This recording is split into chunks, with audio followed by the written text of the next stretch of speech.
大家好，歡迎大家又嚟到摘星路上呢個頻道喎。我係 Maria，我係 KY 廖廣源。KY 啊，咁我哋咧不知不覺間咧呢個頻道咧已經開始咗一年啦。咁一年裏邊咧，我哋都有好多唔同嘅題目啦，咁我有啲朋友咧每一次咧都會有得啲嘅迴響啦，或者啲意見俾我哋嘅。有啲佢會覺得好好喎，因為你哋講咗一啲即係有啲人唔講嘅題目啦，又或者咧你某一啲題目咧，其實咧又可以講得深入一啲喎，咁所以咧，我覺得都好歡迎咧，即係朋友啦，我哋好多喺部分啲朋友咧就私底下私信我哋嘅，咁我亦都好歡迎大家喺個頻道裏邊見到啊，或者睇完之後咧，都喺我哋嗰個即係個comment 嗰個環節咧，可以俾一啲意見我哋啦，咁我哋可以多啲嘅互動嘅。係啦，我哋係好歡迎大家俾啲意見我哋，so that我哋可以 improve 嘅。係啦，咁正正咧，而家我哋今日講呢一個嘅題目咧，亦都係一個朋友咧就話Maria，不如咧，即係我哋都知你之前咧都提過少少居家安老嗰個概念啊，咁但係又點樣可以乜嘢嘅服務，有啲咩嘢嘅需要可以支持更加多人居家安老咧？呢個咧佢話你可唔可以喺其中一集裏邊講多啲？咁啊當然可以啦，因為呢個都係其實我哋係我哋即係之前喺社區服務裏邊咁多年咧，已經積合咗好多嘅經驗，亦都希望可以有機會咧同大家再深入啲去分享。係啦，咁我哋就睇下我哋究竟用啲乜嘢嚟到支持我哋喺屋企繼續老落去，就唔使一定要入去 institution。係啊，譬如問你啦，如果你老咗或者我老咗，我都希望咧願意留喺屋企，可以盡量下，即係除非身體真係唔可以啦，即係去到一個地步。如果唔係咧，如果可以嘅話咧，我都希望盡量可以居家安老。原來咧呢樣嘢咧都同一啲嘅研究咧同埋調查咧配合嘅，因為咧喺最近呢一兩年嘅研究咧，世界各地咧即係去問翻一啲中年以上嘅人士咧，有96%，即係話100個人裏邊有96個咧都希望可以咧喺屋企裏邊安老。除咗另外一啲可能佢話你自己一個人都好孤單嘅咁走入去個護老院，或者有啲多啲人又唔同啊咁，即係每個人嘅處境唔同，但係整體咧，我哋見到咧世界各地竟然咧有96%嘅人咧希望居家安老。咁呢一方面咧，我覺得咧各方面都要做多啲嘢去配合呢一個意願咯。係啦，咁我哋要睇下我哋有啲乜嘢去支持啲老人家可以喺自己住緊嘅地方繼續住落去，唔使入去安老院。你記唔記得咧？我其實啱啱我年幾之前退休咧，退休前咧，我都好開心。當時你亦都係當係一個我哋機構嘅顧問咁樣咧，幫手咧申請咗一個好大嘅即係政府嗰個嘅project 嘅 funding 咧，去支持 Age Well at Home 嘅居家安老啊！因為我哋嗰時咧，點解我哋攞咗咁大嚿錢咧？喺2年裏邊咧，就係都好大嚿錢，我唔想喺度再即係其他機構裏邊嘅裏邊嘅資訊，我費事講啦。咁大嚿錢去支援咧，係點解我哋會成功申請咧？就係因為我哋睇中咗3個有好多人忽略嘅重點。不如由第一個開始講先啦。第一個咧就話其實社會上面，我覺得喺世界各地咧都有唔同嘅服務咧支持人哋居家安老嘅。我唔可以話政府唔夠啊點？譬如包括我哋成日講話有支援家屬嘅服務啊，有日託嘅服務啊，交通接送嘅服務啊，送餐服務咧。但係個問題係咩咧？好多時咧係唔知道點申請啊！你記唔記得啊？係啦，所以話啲人話咁我哋第一個重點喺嗰個大嘅項目裏邊，我哋申請嘅重點咧，就係要多啲嘅支援咧，我哋叫做 system navigation。簡單啲講咧，即係話點樣可以幫嗰啲人咧，佢知道喺唔同嘅各地，你香港又好，台灣又好，中國又好，世界各地加拿大又好，加拿大唔同嘅省份都好咧，都有好多唔同服務，我哋點樣去申請？係啦，其實喺現今嘅社會咧，有好多嘅社區裏其實有好多服務嘅，但係第一樣嘢就係老人家知唔知有啲乜嘢服務先？唔知，佢屋企人都唔知啊，唔係淨係老人家唔知啊。係啦，咁所以我哋應該就有啲服務話俾佢哋聽，究竟喺個社區裏頭有啲咩嘅服務。咁同埋咧，知道咗之後咧，佢哋都未必知道點樣去申請。咁啦。我哋就有啲社工就會幫佢哋，如果佢要去申請咧，就教佢幫佢點樣去申請，去邊度申請，點樣去申請啊？係呢個就係個所謂個 system navigation。中文咧，我哋叫做服務導航，即係等於我哋揸架車，我要由呢一點去到另外一點嘅時候咧，我哋嗰個服務導航咧點樣可以去到啊？嚇，即係唔，尤其是如果我哋本身喺香港或者你自己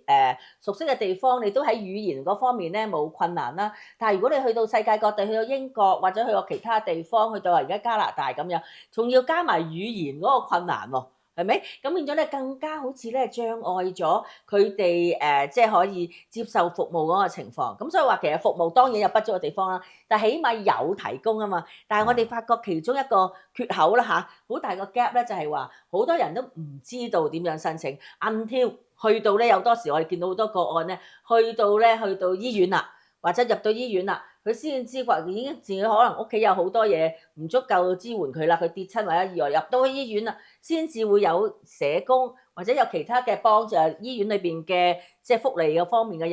人手咧，去幫佢去導航咯。咁我哋唔希望去到嗰一點先至有服務啊嘛。係啦，其實咧，我哋需要有個社工去幫我哋睇下究竟係有啲乜嘢需要啊？啊，譬如老咗。唔係淨係醫生、護士咁簡單嘅服務，仲有好多嘅服務。譬如如果住咗喺屋企，咁我屋企好多嘢我做唔到啦，有啲邊度我可以揾啲人嚟幫手幫我做。係嗱，你講到呢樣咧，就除咗係服務之外咧，就我哋嗰個大 project 咧，當時就申請到錢啦，大 project 咧，第二個範疇啦，第一個範疇我哋講咗話點樣去服務導航啦，嚇咁啊，可能個 funder 覺得啊正喎，你呢個可以幫到老人家呢樣嘢喎咁。第二樣嘢咧，我哋叫做 handyman 啊，或者話一啲嘅屋企嘅小型維修。嚇，因為咧聽落好似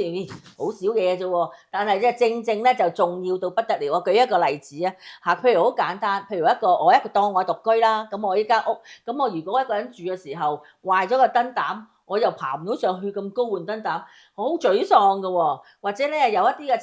個我記得好深刻嘅例子喺溫哥華，其中一個我哋都支援緊佢嗰個機構咧，有一個差唔多60幾歲嘅男士啊。佢因為糖尿病，令到佢咧睇嘢咧睇得唔清楚，因為糖尿病影響佢視覺咧嚇，咁佢咧就係如果屋企，因為佢好多雜物，好多嘢都睇唔到咧，就不停跌。其實簡單到就真係換一個燈膽，但係喺嗰個 system 上面，喺個制度上面咧，嗰啲護理員上門咧，佢就會話啦：喂，我淨係嚟做護理嘅啫，我嗰個工作裏邊咧唔包含幫你搞屋企呢啲咁樣嘅小型維修啊，或者少少嘅即係 maintenance 嘅嘢嘅喎。咁所以嗰個60幾好後生，即係60幾歲嘅男士，終於咧就跌到即係好 sad 咁樣跌到喺屋企咧，就好多嘅意外啦嚇。咁until嗰個機構咧，亦都同我哋合作嘅，因為當時嗰個 funding 嚇，咁佢亦都可以派到啲員工同埋義工咧，去幫嗰個老人家上門去整翻一啲屋企嘅小型維修咧，佢整體嘅生活質素咧大大改善。係啦，我哋後生嘅時候，我哋就覺得喺屋企裏頭做嘢好簡單嘅啫，乜都做。但係當你慢慢老咗之後咧，你就會發覺有好多平時你做到嘅嘢做唔到啦。其實你做唔到啦。好簡單啦，譬如我後生嘅時候，我換個水龍頭好簡單嘅啫，喳聲我到我而家咧，我發覺我做唔到，因為我要捐入去，入到去出唔翻嚟係嘛？塞住咗。係啊，我要踎低捐入去裏頭，我做唔到啦，我唔可以，我捐唔到啦。嗱，呢啲就係當你老咗之後，好多嘢你慢慢開始做，就要有人幫，就要有人幫手。佢哋就係好似又覺得都唔知去揾邊啲人幫好。嗱，好簡單。另外一個情況就係話，我哋成日都講話啊，屋企咧就如果為嗰啲人嘅家居安全啦，可能咧你啲樓梯側邊咧有個扶手。咁我識得個朋友咧，就係因為佢都係類似即係自己一個人住嘅，因為我哋類似太空人咁嘅模式啦。先生就成日去咗香港。嗰個噏嗰個，因為佢又睇咗我哋啲短片，佢話啊好重要喎，家居安全或者其他嗰啲情況，冇人幫佢，淨係可能譬如一個女士，你點樣識得將自己屋企嘅扶手整翻啲螺絲？其實如果識嗰啲人咧，亦都好簡單，亦都好簡單。又或者再嚴重啲嘅咧，有啲老人家自己屋企咧有好多雜物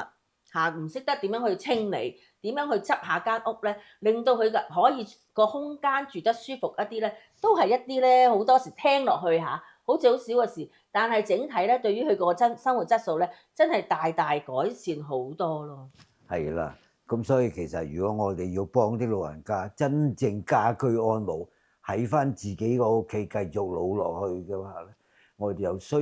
有啲人去幫佢睇下屋企有啲咩需要做嘅，點樣可以話俾佢聽去邊度揾呢啲服務，或者個機構可唔可以有啲服務介紹佢一啲人去幫佢做呢啲嘢。我記得咧喺嗰個 project 啊，喺嗰個項目裏邊咧，我哋因為攞咗錢啊嘛，咁我哋另外即係有個團隊咧，除咗頭先我講話 system navigation，另外就係做 home maintenance 嗰個咧，佢哋咧會上門咧幫嗰啲老人家去評估啊，佢屋企咧係需要啲咩嘢，亦都帶埋職業治療師嚇上門，譬如話可能頭先我講扶手，邊一啲扶手咩嘅情況係最幫到佢啦，喺浴室嗰方面應該有啲咩嘅即係添置去最幫到佢個安全啦嚇，咁我最記得咧，翻嚟嗰陣時，個同事講俾我聽，佢話佢哋上到去咧，就見到好多時好簡單嘅家居安全嘅知識咧，好多老人家都唔知啊。佢話咧個老人家咧就聽落下，為咗咧好似咧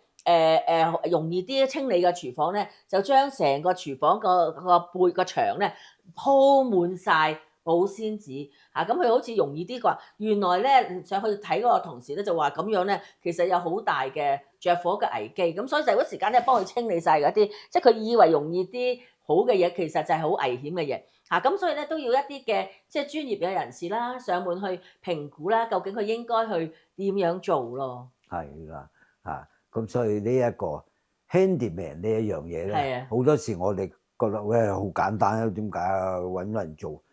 其實唔係咁容易㗎，老人家到你老咗嘅時候，嗰啲嘢做唔到，你又唔知去邊度揾。咁第三咧就係其實離開咗我哋嗰個 project 嗰個另外一部分，想講咧，就我哋已經強調過好多次咧，我哋如果要支援老人家居家安老咧，首先要支援佢屋企啲人嚇。我最近亦都見到有啲嘅情況咧，即係好 sad 啦嚇，好即係悲哀咧，就係話佢支援嗰個病人或者支援屋企人嗰個家屬咧，係自己離開先啊！我聽過好多呢啲個案，就係因為你已經去到嗰個壓力嘅極點啦。咁所以頭先我講過話嗰個服務導航咧，其實未俾嗰個老人家知道之前咧，好需要係俾佢屋企人知道嗰個服務導航，因為佢哋其實佢自己首先係需要求救或者揾人支援嗰一個咯。係啦，其實咧，我哋成日講話叫啲老人家家居安老，咁要家居安老，其實主要就係話佢屋企人照顧住佢，咁邊個去撐住個屋企人咧？咁樣係邊個撐住咗屋企人咧？其實照顧老人家好大 stress 嘅。係啊，咁我哋嗰陣時我哋做咗好多嘅 program 幫啲屋企人咧，就話第一我哋要俾佢知識，係啦，